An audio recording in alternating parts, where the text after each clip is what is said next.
Y entonces tú, como lector, lees las dos explicaciones de los dos personajes y te quedas con la que tú quieras, o con las dos, o con ninguna, o con lo que quieras. Así es como, en adelante, quiero seguir. Es que el argumento lo expliquen, la acción también, lo expliquen los personajes. Que haya un personaje que diga que un bando de la guerra civil era el bueno y que haya otro personaje que opine que era el malo, pero no que lo opine yo. Y para que el lector opine lo que quiera. Esto es el esfuerzo que he hecho, el principal, de los principales que he hecho. El de la sintaxis también, porque lo dicen muchos escritores y escritoras, que lo que cuesta es escribir sencillo. Y es verdad. Tienes que ir repasando y repasando y... hay una prueba que es la prueba de la lectura en voz alta. Yo no lo leo en voz alta, pero sí lo leo en voz alta en mi cerebro, ¿no? Porque te das cuenta de que luego eso que se llama sintaxis es lo que hace que sea tan ágil que no te das cuenta y quieras seguir, y quieres seguir y te lo estás bebiendo sin darte cuenta. Esto incluso lo ha valorado la editora, ¿no? Que es una editorial muy importante, acostumbrada a muchos textos de tipo más intelectual, esta editorial, Renacimiento. Claro, ha visto muy gratamente que teniendo un argumento tan, a veces, denso como este, se lee fácilmente desde el principio hasta el final. Por eso, porque está trabajado con esas herramientas, la del periodismo, herramientas de escritura periodística, y la de la publicidad, porque lo último que hacía hace poco tiempo, antes de dedicarme plenamente a la literatura, era trabajar en redacción publicitaria, es decir, escribir lo que te toque, en realidad, escribir por escrito, lo que es un anuncio, pero también puede ser un guión para un spot de la televisión, un anuncio en una revista, en un periódico, ahora contenidos para internet, pero que tiene que estar escritos, que capten la atención en poco tiempo. Eso es muy bueno para un escritor. Claro, un escritor que aspira a que le lean. Es muy bueno porque eso de aprender a la fuerza a que en un eslogan tienes que decir muchas cosas, cuando digo un eslogan, digo una frase. En una sola frase decir mucho, porque claro, no vas a obligarle a un comprador de un producto a que se vea toda la parrafada eso. Yo he tenido que trabajar en esa agencia de publicidad que está en Alicante y por eso estoy viviendo allí, aparte de ir a la zona que hemos dicho de Villena y Caudete para ver a la familia. He tenido que vender desde un coche de lujo, de mucho lujo, venderlo quiero decir, di el eslogan de este coche. ¡Hala! Ese es tu trabajo, toma, para que se venda. ¡Qué bueno, qué lujoso! No, evidentemente no. Hay que decir otra cosa me acuerdo de uno que decía, perdón, porque este paréntesis muy interesante, de cómo hay que solventar por escrito las cosas. Cuando se intentó que en el mercado español se vendiera el Lexus es una submarca de Toyota, un coche japonés, pero la submarca de lujo. Entonces, bueno, ahora también es grande, pero el primero que llegó a España era grandísimo, era un mamotreto así tipo Cadillac americano. Y eso no estábamos acostumbrados aquí en España. ¿Y cómo venderlo? Pues se le ocurre a la agencia de publicidad decir, evidentemente que es un adverbio y entonces suena así más sofisticado. ¿Veis? Estas son las cosas que tenemos que saber los periodistas, los publicitarios, saber estos trucos, ¿no? Evidentemente a ustedes sonarán más otras marcas, Ferrari, Porsche, no sé qué otro citaba, BMW, esos tres. Normal. Lexus es absolutamente silencioso. ¿Ves? Has contado una historia. Ahí has contado una historia en un pequeño párrafo, ¿verdad? Y eso hay que saber hacerlo. Mi coche, el que me dieron para vender, era el Audi 100, que es el padre del A6 ahora. Pero también tenía que vender una marca de alpiste para pájaros y para periquitos. O para gatos. Si no tienes esa sensibilidad, también es otro oficio, un oficio de periodista, tener la sensibilidad y conectar con todo, estar continuamente conectando con todo, con todas las personas, con el ambiente.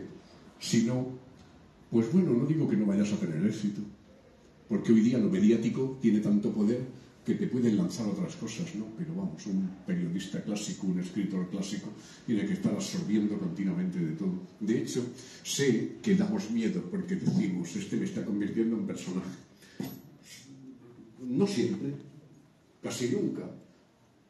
Muchas personas creen que son un personaje, pero no, en realidad las personas son todas muy iguales. Hay una isostasia en el carácter, ¿no? Todo más o menos igual. Al final tienes que recurrir, si quieres un buen personaje, bueno, que llame la atención a la inventiva. Pero sí, he conocido a personas que son unos auténticos personajes, ¿no? Uno se tiene que fijar en estas cosas, estaba diciendo, no me he olvidado. Y si no te interesan los canarios y los periquitos, pues luego te va a costar más vender la comida que comen. ¿Por qué?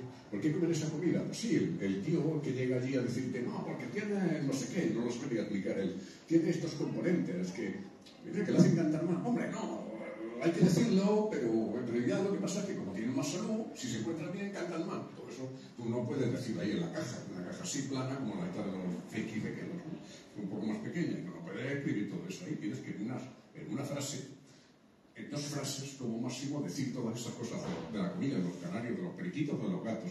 Si no te interesan, te va a costar más decirlo. Te tienen que gustar los coches de lujo no porque te gusten, porque seas un ostentoso, sino apreciarlo como escultura. Apreciarlo, decir, bueno, yo no me lo compraría. Yo, aquí que me inquieta tanto lujo. Me da un poco de eso, ¿no? Pues sí, se va muy cómodo, ¿no? Por cierto, he venido en un Lexus. El taxi era un Lexus. Quizá por eso me he acordado. Sí, pero que lo lleve otro, ¿no? Porque a mí todo eso me... Pero te tiene que gustar, tienes que valorarlo, tienes que saber que esa mecánica es una proeza de la mecánica, efectivamente, no la tecnología como se llama ahora, ¿no? Que los diseñadores son auténticos artistas. Y eso estoy hablando de la literatura. Luego, cuando te pones a escribir, afortunadamente yo lo diría más fácil. Le decía a la chica que está vendiendo los libros que yo me he esperado a ser escritor siguiendo el consejo de Hemingway, que decía: el periodismo puede servirte de base para la literatura, pero tienes que saber dejar a tiempo. Es verdad, porque si no lo dejas a tiempo, que es difícil dejar a tiempo el periodismo porque te engancha saber que tú eres el que lo controla todo, o tu área, ¿no? La que te den en el periódico, en el medio de comunicación que sea, en la agencia informativa, y luego tienes el mono de no estar informado. Y yo, pues aquí, esta mañana me he visto José Luis con los periódicos de papel aún. Bueno, también llevo la tablet, ¿no? Pero sí, ya lo dejé y aún sigo queriendo enterar de todo. Yo sé que viene de ahí.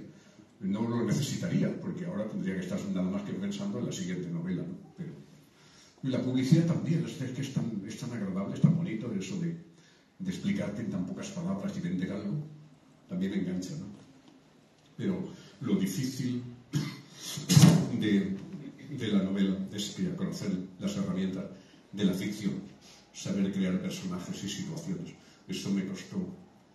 Me dediqué, como ha dicho José Luis Bobot, yo remarco, a la literatura desde el año 2000, sino que en el año 2000 empecé a querer publicar ya, pero me esperaba, pensaba que no estaba maduro, ¿no?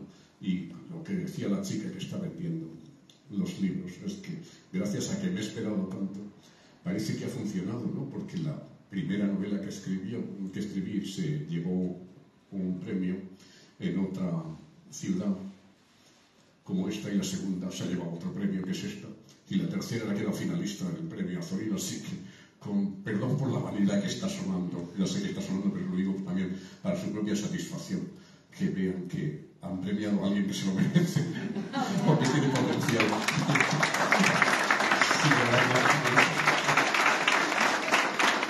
Bueno,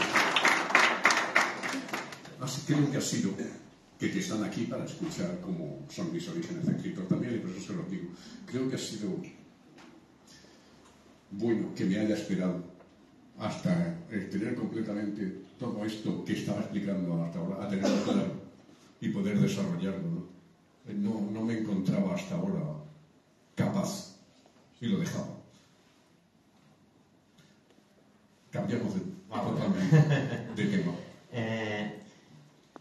¿Qué mecánica, qué técnica utilizas para poder conseguir que una novela como esta, donde nos encontramos batallas entre ángeles, órdenes militares, guerra civil, militares muy chungos, que después no lo son tanto. Cambiemos de tema, ¿cómo nació la novela? Sí, eso es lo que quería, gracias. Quería acordarme de cómo nació esta novela. Eso ya les interesa más, seguramente. Bien, había una carpeta, yo tenía una carpeta, pero una carpeta de cartón, no informática. Bueno, ahora la tengo informática también, la de la novela, ¿no?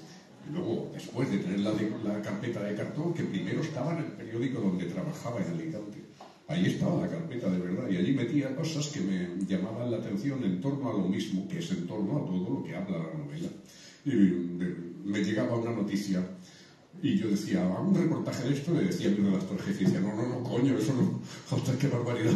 ¿Cómo vas a escribir de eso? Porque cada periódico tiene su sesgo ideológico o editorial, más que ideológico, editorial, ¿no? Y lo editorial tiene su sesgo ideológico. Pero no, esos temas no, yo me lo guardaba, digo, para cuando sea escrito. Estamos hablando del principio de los años 90, ¿no? Fíjate, yo ahí soñando aún, ni siquiera en el 2000, yo ahí ya soñando porque alguna vez sería escritor, y a la carpeta.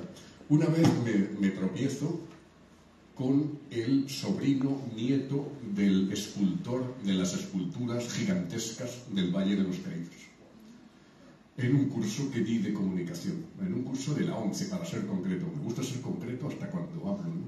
Que es muy bueno, porque en una novela es bueno y en realidad también. Di un curso de comunicación, por lo de ser periodista, en un centro de la 11, la Organización Nacional de Ciegos, y estaba allí porque era una especie de minusválido psíquico, este hombre. Y no sé cómo surgió el tema de eso, no me acuerdo, pero me dijo quién era. Y como yo no me lo creí, pues al día siguiente me trajo el coche lleno de documentación exclusiva que no conocen ni los historiadores siquiera, de todos los planos y todos los apuntes y todas las fotografías en blanco y negro personales, con Franco incluido en las fotos hechas por el escultor del Valle de los Caídos. Toda la información, yo me hice fotocopia de todo eso y a la carpeta ya reventaba con todo aquello, ¿no? Yo, bueno, eso no lo sabe nadie. Y claro, es lo que pone en la novela. Una cruz muy grande en el cerro, hay todas estas cosas que las personas normales no entienden. Yo las quería poner, no, una cruz muy grande, no, una cruz de 150 metros de altura, la más grande del mundo. El Valle de los Caídos, que ahora la nueva ley de la memoria democrática dice que ya no se llama así. Naturalmente ellos no han leído las leyendas que hay en esa zona de que sí se llama así. El valle que hay desde el cerro del monte Abantos, donde está a su vez el montículo donde está la basílica y la cruz, que se llama Cuelgamuros. El valle posterior, desde donde se ve Madrid a lo lejos, se llama Valle de los Caídos, porque según la Iglesia Católica, o según entonces, no ahora, la Iglesia Católica ya no creen esas cosas, ni siquiera ellos mismos, ¿no? Que son leyendas, son mitos. Por cierto, como pone en la novela, en paréntesis, la novela pone que Santa Bárbara ya no es una santa católica, lo fue, pero ya no es. La Iglesia Católica la ha descolgado en Santoral porque era un mito. No existió, de verdad. Pues esto es lo mismo, ¿no? Estas leyendas y estos mitos, ahora la Iglesia moderna no los sostiene. Bien, según la Iglesia de aquel entonces, todavía en la posguerra, en el Valle de los Caídos, se llama Valle de los Caídos, porque allí, en los cielos, se tuvo lugar la guerra entre los ángeles rebeldes de Lucifer y los arcángeles de Dios. Esto, por supuesto, no tenemos por qué creérmelo o no creérmelo, ¿no? No lo digo en la novela, lo que decía antes, para que se lo crean ustedes o no, ni que sí, ni que no. Es una leyenda que hay, una leyenda, un mito de la Iglesia. Y mucha gente de los pueblos de alrededor, de la sierra del Guadarrama, lo saben, y los viejos que ya no vivirán tenían miedo de esas posibles apariciones, o porque los ángeles malos, para sintetizar, ¿no? Los ángeles comandados por Lucifer, al caer no murieron, fueron encadenados en un submundo, digamos, en una especie de... Insisto, por favor, que no es que yo esto se los esté vendiendo ni me lo esté creyendo, sino que esta es la teoría que había entonces sostenida por la Iglesia. Una especie de limbo, están enterrados todavía. Hay otra teoría, por cierto, que dice que no todos cayeron en el mismo sitio, ahí sobre la vertiente de Madrid, sino que cayeron repartidos en varios lugares del mundo. Entonces hay determinadas órdenes religiosas, como los jesuitas, estudian dónde puede haber caído un ángel de estos malignos, porque ahí suelen haber, según ellos, según esa facción de los jesuitas, apariciones nefastas, ¿no? Igual que los hay marianas, también los hay contrarias, ¿no? Eso se sabe, aquí lejos no llega, pero en torno a esa zona del Valle de los Caídos se sabe, y se llama así por eso. No se llama por los caídos, aunque le vino muy bien al régimen, a los propagandistas de Franco, que se llamara así, enlazando con lo de los caídos en la guerra civil, los caídos de ambos bandos, ¿no? Como sabe, eso ya, como sabe todo el mundo.